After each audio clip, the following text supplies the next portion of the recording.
Wilson Joroge lost his 13-year-old daughter in June. She had pneumonia and malaria, two of the biggest killer diseases in Kenya. He took her to hospital, but the medicine he was given did not work. She had been getting malaria since she was 5, but she always got better after treatment. This time it was different. We lost her after 3 weeks. But there is hope for millions of other parents who live in parts of the world where malaria is endemic. Results from the third and final phase of clinical trials for a vaccine for children under 5 years old show a success rate of 46%, the most encouraging since the search of a vaccine began decades ago. Malaria, as we now know it, is not going to be dealt with by one magic bullet. It will require a vaccine development.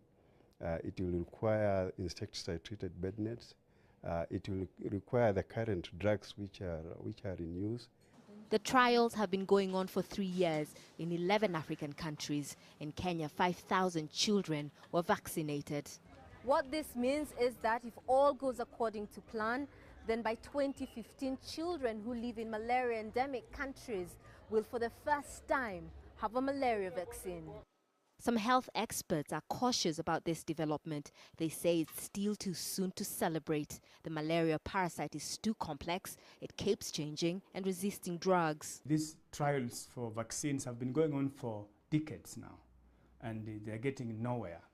When you try something out, then you discover the efficacy is just about 25–40%. We've never gone beyond 40%. And it will have to reach 75% before we think of using it in clinical practice. But the researchers involved in the trials remain upbeat, with over 600,000 people dying worldwide every year, most of them children. They say anything that helps to reduce that figure, even by a small margin, is a big step forward. Catherine Soy, Al Jazeera, Nairobi.